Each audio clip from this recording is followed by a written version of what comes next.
What's up YouTube, I'm Guy, and today on the channel I want to discuss wristwatch accuracy, something that I've been interested in since the inception of my watch collecting career, a hobbyist if you will, but nevertheless, something that I've always been very fascinated by. How can we keep these mechanical timepieces telling time as accurately as possible?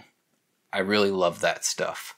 I've also come to find out over the course of several years of being a watch collector and enthusiast that this topic is, to my surprise, somewhat divisive. We'll talk about that here in a little bit, as well as accuracy and my thoughts on the topic. So if you're not subscribed to my channel, and more importantly, if you haven't clicked that bell icon to get notifications, you are missing out on content. I have access now to the community tab, and I am posting pictures, videos, and polls within that section of the YouTube website. This video is related directly to a poll that I posted on my community tab. So make sure you subscribe, make sure you click that bell icon in order to get notifications so you can see this stuff and participate in the content that I'm creating. Now, a few days ago, I posted a poll, and it goes like this. I have it open on my phone here so that I can read it to you verbatim.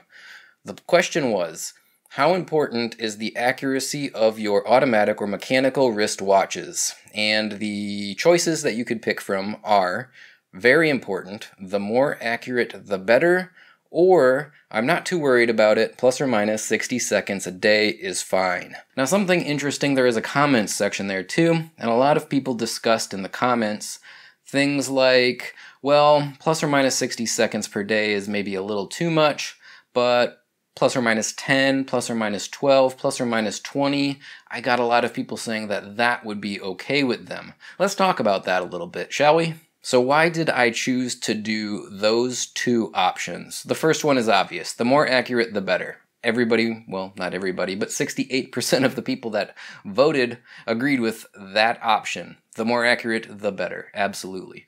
But what about the second option? For the people that voiced the concern that plus or minus 60 was definitely not good enough, but it doesn't have to be quote-unquote a superlative chronometer either. Something like plus 10, plus 12, or even plus 20 would be okay with a lot of people. Why did I choose plus or minus 60?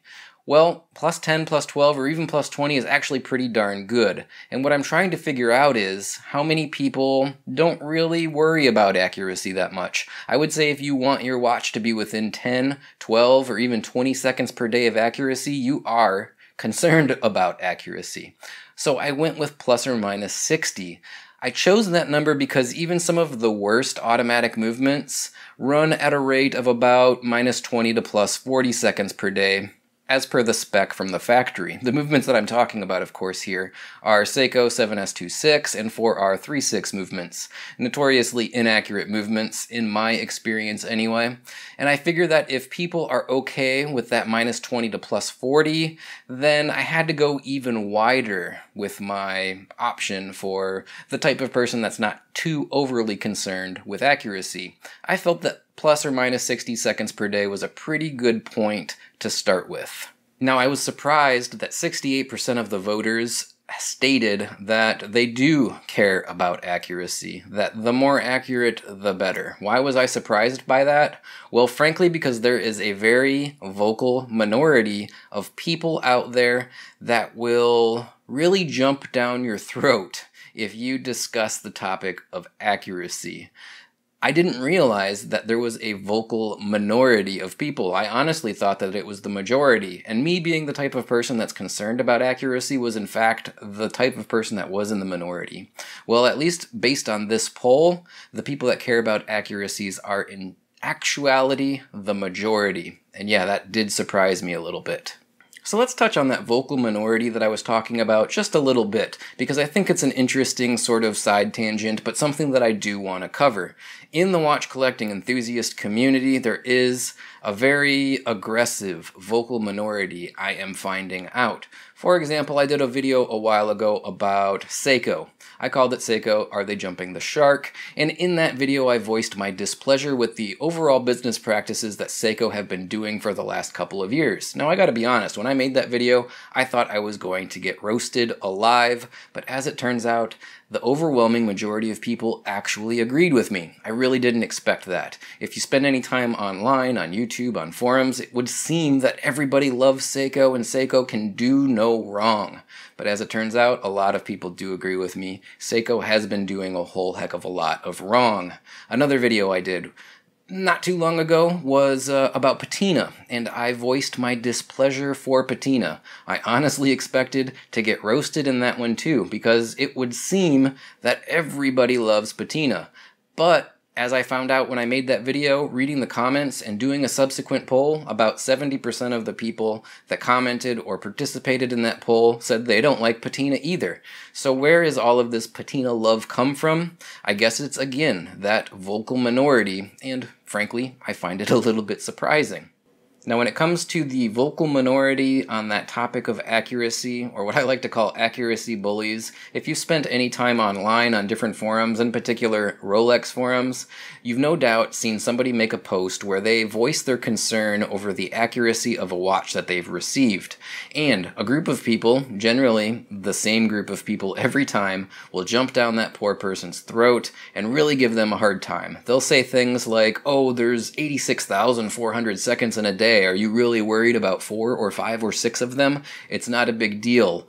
Or things like, maybe you should just get a quartz watch if you're that concerned about the accuracy of your watch. They're downright rude, they're dismissive, they're disrespectful, and frankly, I find it distasteful. Yes, there are 86,400 seconds in a day. Yes, 4, 5, or 6 seconds really isn't that big of a deal. But when you buy a Rolex watch, for example, and it states on the marketing materials that you should expect plus or minus 2 seconds per day because it is a superlative chronometer, I can't fault a person for being disappointed when the watch doesn't keep time as advertised. Now, something that really aggravates me with these people is when they take the argument or debate and extend it to ridiculous proportions, only to then criticize the result. For example, you might go online and say, hey, I got this new Rolex, it's running minus 4 seconds per day. I'm a little upset about that. And they'll say something to the effect of, oh no, you were 4 seconds late to a meeting. Did people get upset with you for being that late? It's again, downright rude and disrespectful, and I don't understand the logic behind it. Why would somebody criticize a person that wants their watch to be accurate? It doesn't make any sense to me, and I can't stand people that do that. Now, on the topic of Rolex, I've seen a little bit of debate over what the actual meaning is of the superlative chronometer guarantee. In my opinion, it means that your watch should be plus or minus 2 seconds per day on the wrist, and that is a guarantee from Rolex.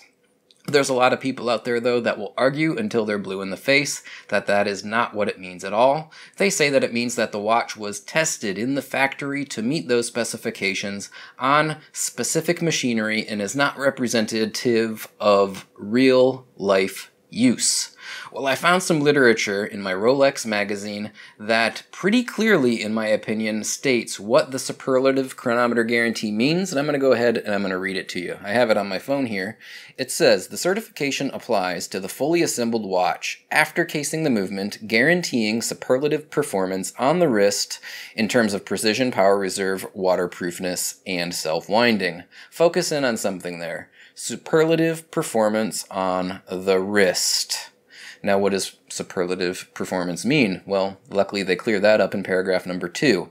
The precision of a Rolex superlative chronometer is of the order of -2 to +2 seconds per day, or more than twice that of a required official chronometer. The precision is tested by Rolex using an exclusive methodology that simulates the conditions in which the watch is actually worn, and is much more representative of real-life experience. In my opinion, there is no question that this means that they are, in fact, guaranteeing plus or minus 2 seconds per day of accuracy on the wrist. The second thing that leads me to believe that that is in fact true is, if you buy a new Rolex and it runs +3 or +4 or -3 or -4 or whatever, anything outside of that accuracy range, you can take it to the Rolex Service Center under warranty and have it regulated absolutely for free. No charge, they will take care of it for you. So, they treat it though as if it's a warranty issue if it is not keeping time within the plus or minus 2 second per day specification. Now, I think a lot of people that will argue and speak out against somebody that's concerned about the accuracy of their watches are the type of people that have a big collection of watches and routinely switch out to new watches, so much so that they might only wear the same watch for 1 or 2 days at a time before they put it down and switch to something new. For those people, accuracy probably doesn't matter at all. As long as your watch is within a minute per day, they're absolutely fine. They know what time it is reasonably well at all times. They're good to go. But if you are that type of person and you won't feel the need to argue and debate and belittle someone that does care about whether or not their watch is keeping time within the specifications laid out by the manufacturer, let me just say, please don't. Just stop. It's rude, it's dismissive, it's inconsiderate. Be happy with what you're happy with and don't worry what other people are concerned about. I think that we'd all be better off. Alright guys, that's going to wrap this video up. I have been meaning to talk about the topic of accuracy for a long time now. I've done videos discussing my time graphers, I've done videos talking about how to regulate watches, but I never did a general foundational video laying out my position on accuracy. Yes, I think it's important. Yes, manufacturers provide a specification or a range of what they consider acceptable accuracy for their watches out of the box. And I think that the watches should meet those specifications. I think the consumer should be educated on what they're getting and have reasonable expectations. If you buy a Seiko with a range of -20 to +40 seconds per day, you should not expect an extremely accurate watch. You should be happy with what you get, so long as it's within that accuracy range. But by that token, if you buy a new Rolex with a superlative chronometer guarantee of -2 to +2 seconds per day, and your watch is running -4 seconds per day, you have every right to be disappointed with that, and you should take it in for warranty repair to have the watch regulated. Well, that's going to do it for now. Thanks everyone for tuning in. If you'd like to help support the channel, as always, there's a number of ways that you can do that down in the description of this, and every video I do is a list of ways that you can help me out.